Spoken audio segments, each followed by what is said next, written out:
Hola, bienvenidos todos sean a este podcast, Leer el Presente.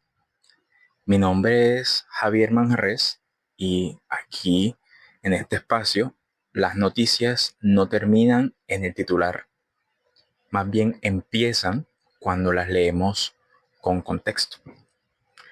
Así que sin más preámbulos, comencemos. Estuve pensando durante toda la semana cuál podría ser el primer tema que tocaría en este primer episodio del podcast. Y pues me parece pertinente que antes de entrar en la profundidad de los asuntos del país, de Colombia, debía hacer una vista general de la situación actual de Colombia.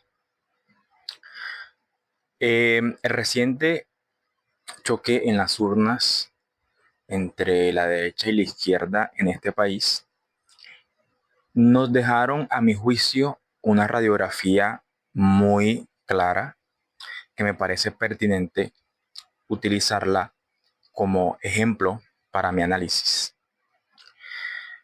Colombia ha votado, a mi juicio, desde el miedo y la repulsión. Son dos pésimos consejeros para votar a un candidato, es mi opinión. Sin embargo, no me parece, y creo que es así, que estos sentimientos hayan motivado a los colombianos a votar de la forma en la que votaron por primera vez. De hecho, yo creo que Colombia toda su historia ha votado de esta manera. La división me parece que siempre ha sido una constante en esta y en cualquier democracia, ya que por lo general el pueblo siempre se encuentra entre dos opciones que tiene que elegir. Sin embargo, la división no debería dibujar muros invisibles entre el pueblo, ya que esto sería generar segregación y la segregación lleva a la violencia. La violencia es un viejo conocido de nuestro país que no nos ha dejado buenos réditos. Justamente creo que es el primer ítem que quiero tocar en este primer episodio, porque creo que el resultado y parte del trámite de estas elecciones me dejaron ver en medio del pueblo que nuestra violencia la hemos enfocado en los grandes eventos militares, en las guerras militares que hemos librado a lo largo de los años o incluso en guerras civiles que se han presentado, que constituyen nuestra historia. Creo que en medio de estas elecciones y ahora que ya tenemos presidente electo, hemos vivenciado lo que para mí es la base de décadas de conflicto. Y esta violencia se resume a una concepción errónea de que el colombiano que no piensa como yo es mi enemigo. Haciendo una especie de revisión sociocultural sobre estos conflictos en este país, me he dado cuenta que nuestro principal problema es que el colombiano se enfrenta al colombiano y el colombiano ve como enemigo al colombiano, partiendo desde el irrespeto de los ideales diferentes. Con el paso de los años y el avanzar de la política, me he dado cuenta que es parte indispensable de los partidos políticos o de los candidatos políticos el alebrestar el pueblo en contra de aquel ideal contrario a lo que ellos proponen. Solamente basta revisar un precedente en Colombia, en el que seguramente en algún punto de este camino del podcast tocaremos, y es el enfrentamiento histórico entre liberales y conservadores. Las cifras rondan los 300.000 muertos.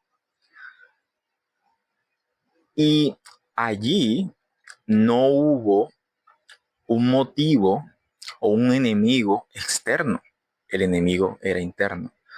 El enemigo era el colombiano que no quería que Colombia se mantuviera en la vieja usanza de la política, de la administración, que era la premisa conservadora. Y podría decir lo mismo de la parte liberal, que quería una Colombia distinta, un nuevo horizonte.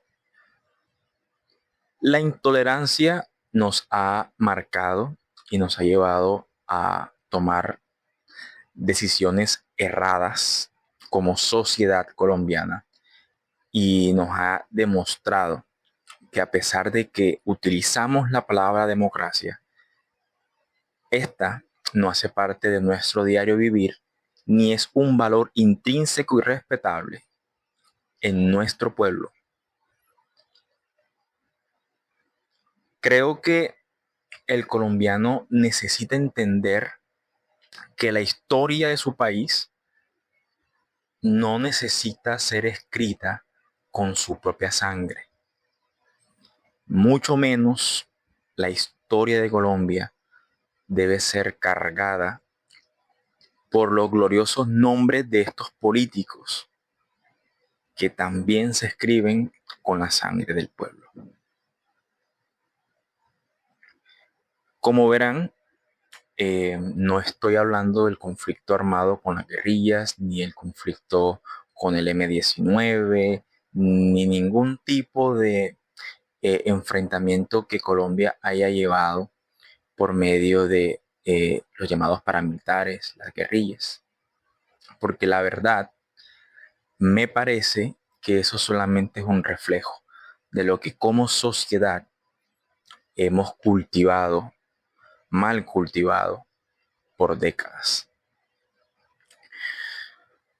Esta misma problemática me parece que nos ha empujado, sin darnos cuenta, a buscar recurrentemente en las figuras de poder una especie de general que nos salve la guerra, que nos haga ganar la guerra.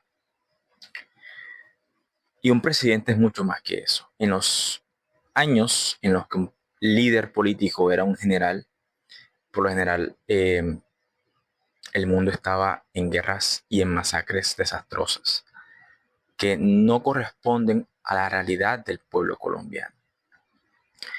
Entonces, esta necesidad por el chip que nos han incorporado de intolerancia y de conflicto nos ha llevado a tener una visión bizarra del otro, incluso podría decir propia, como colombianos que somos. En los últimos meses, o debo decir en los últimos años, Colombia ha llevado este flagelo a de alguna forma buscar con quién compararse.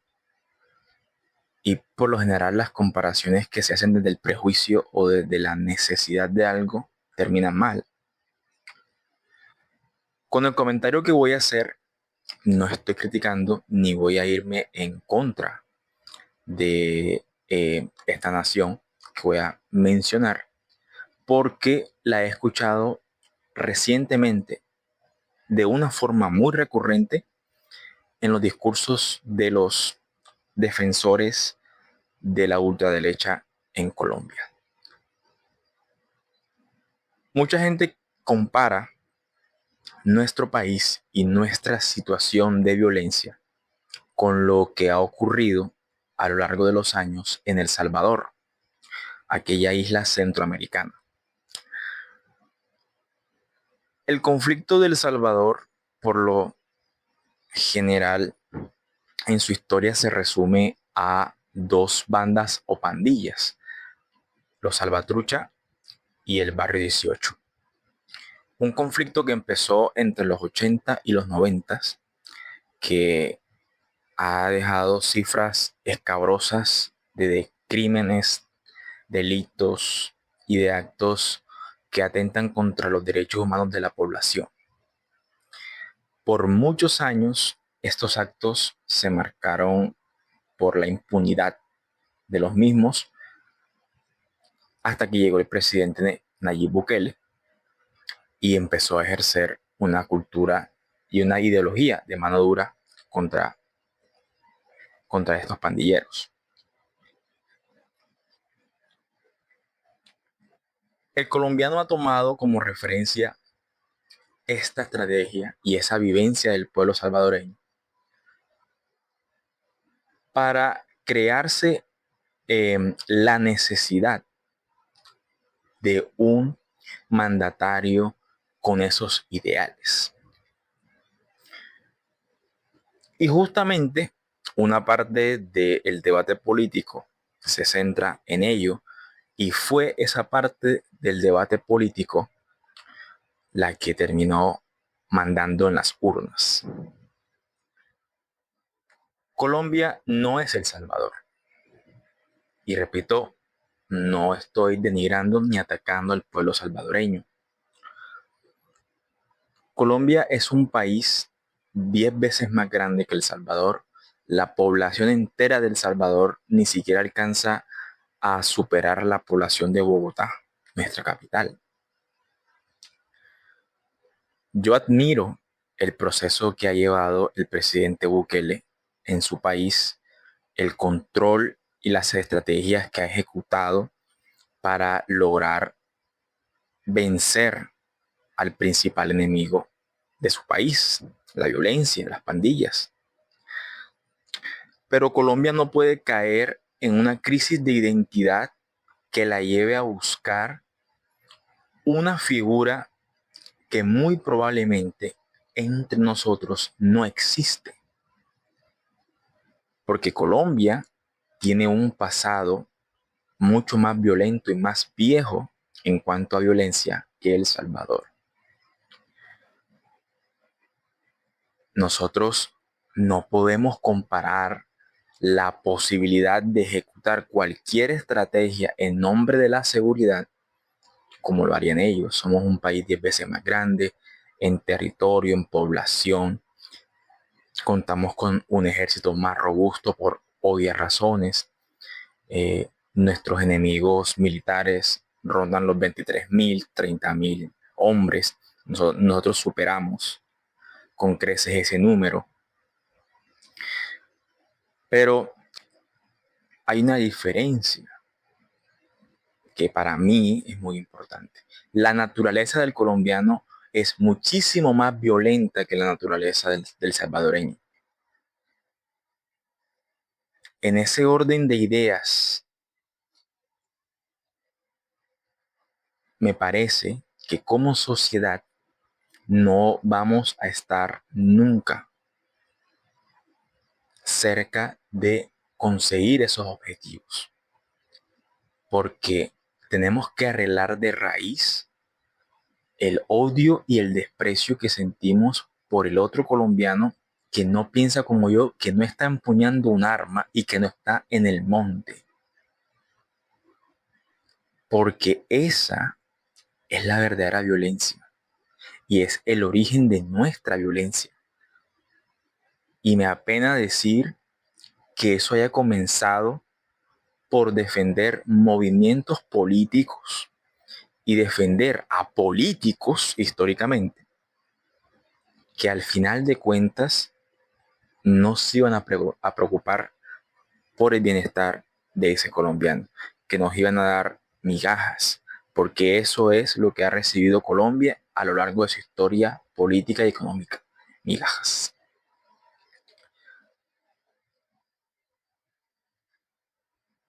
Esto nos deja con un panorama eh, de violencia bastante delicado.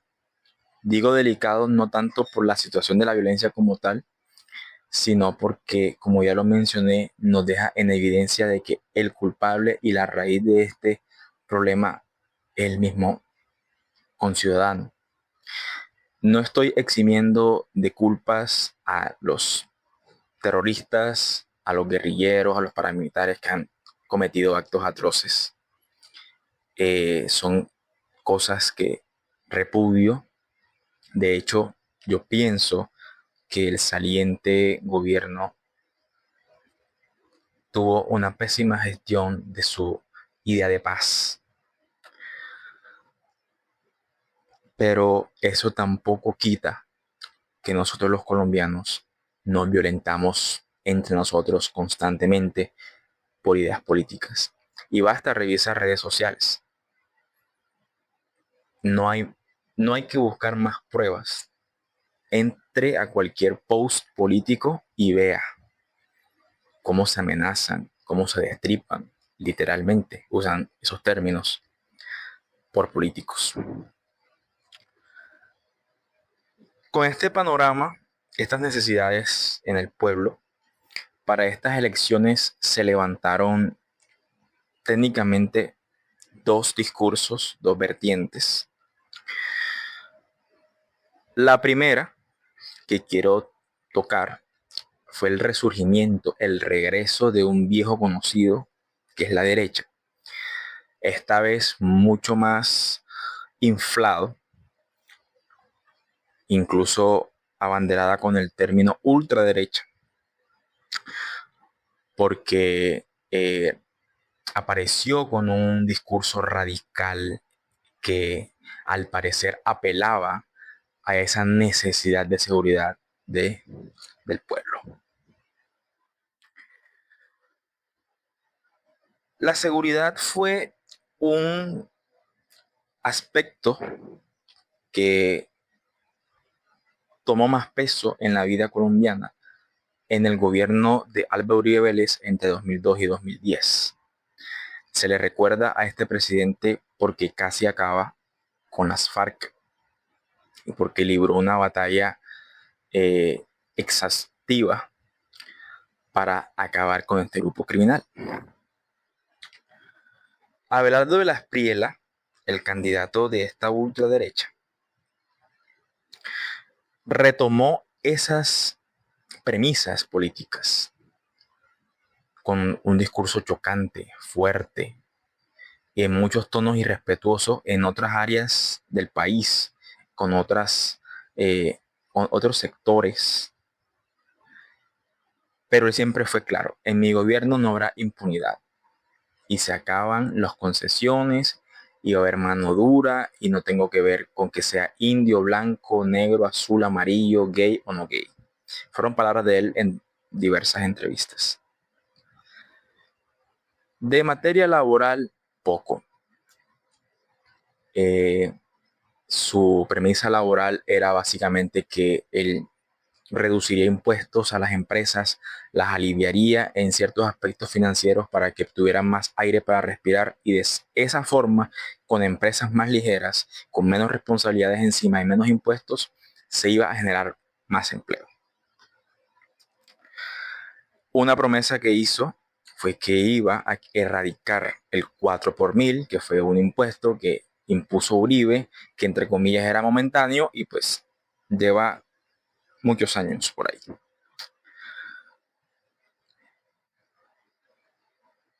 Esto nos deja con la sensación de que esa época de Colombia podría regresar, la época de los bombardeos, la época de los bloques de seguridad y lo más temido de todo, los falsos positivos.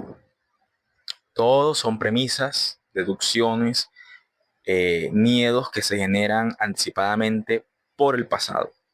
Yo no estoy diciendo que eso vaya a pasar, solamente es, como dije al principio del video, una vista general de lo que es Colombia ahora mismo.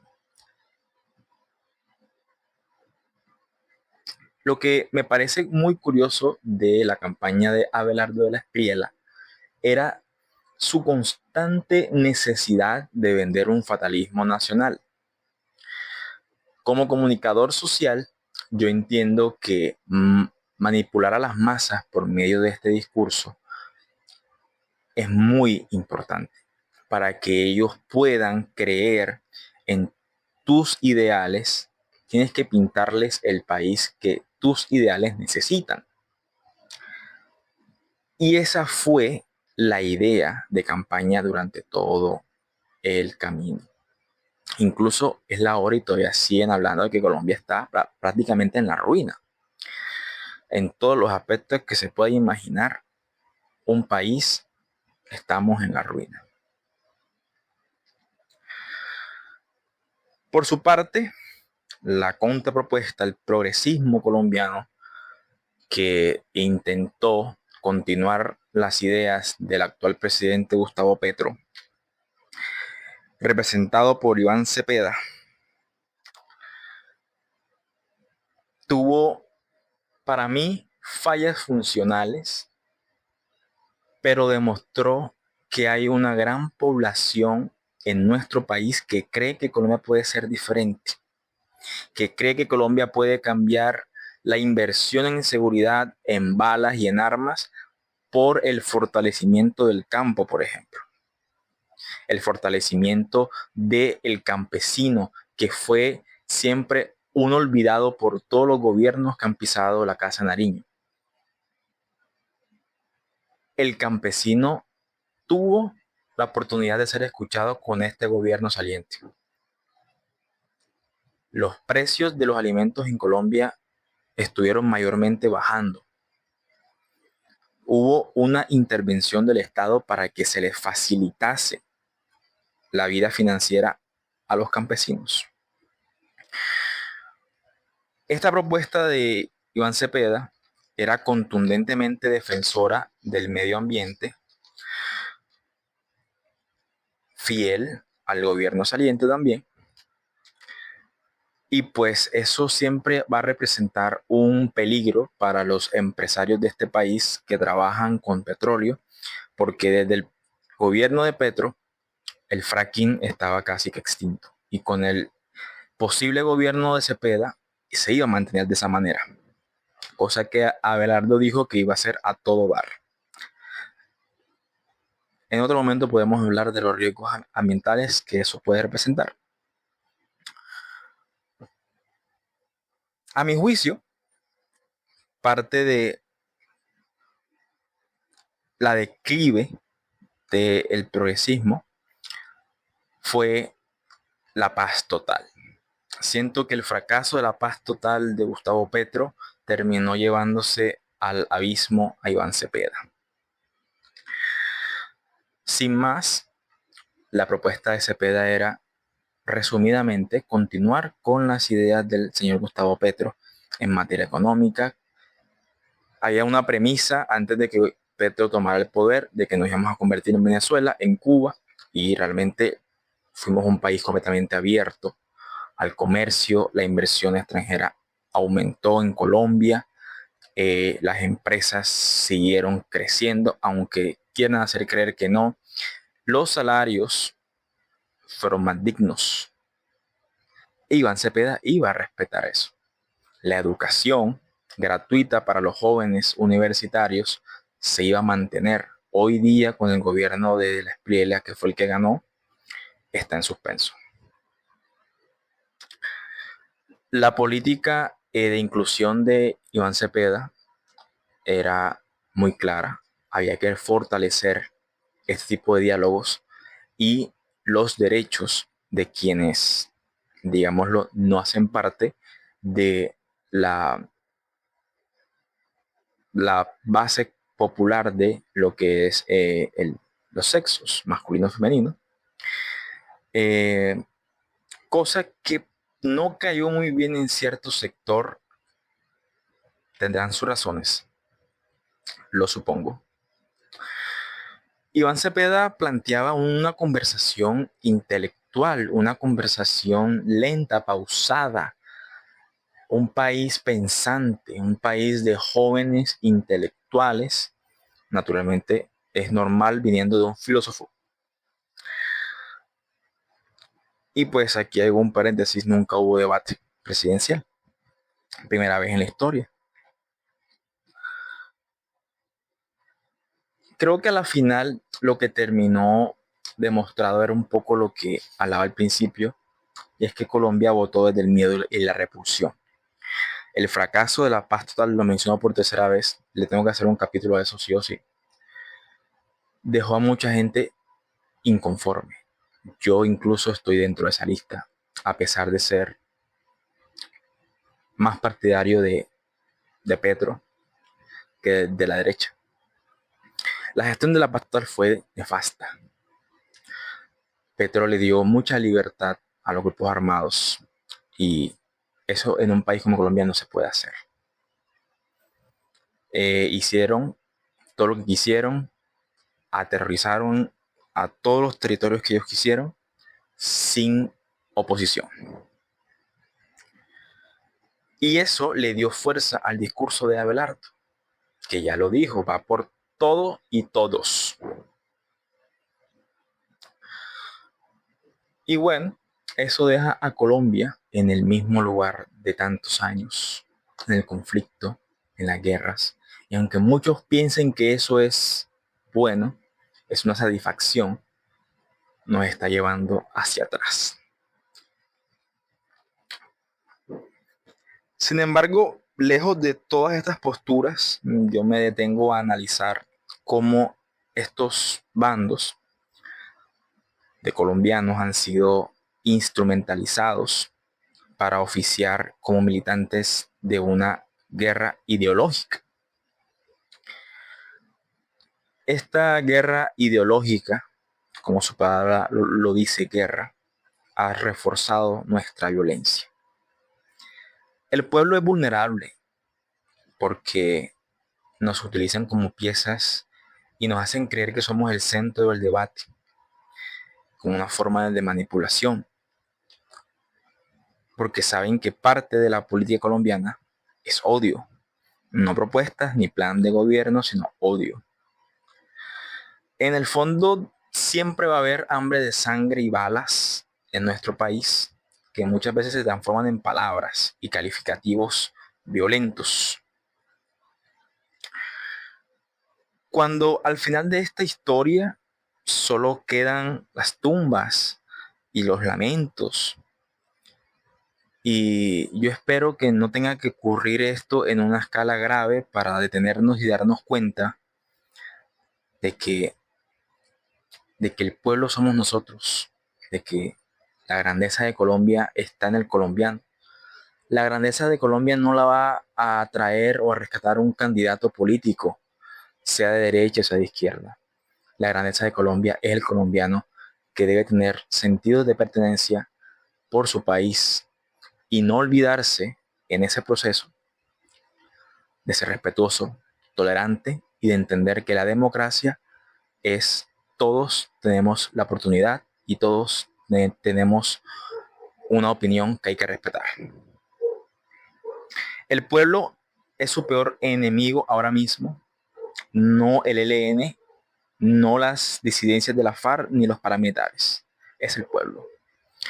Espero que Colombia pueda salir de este bache y que estos 4 años sean lo mejor posibles.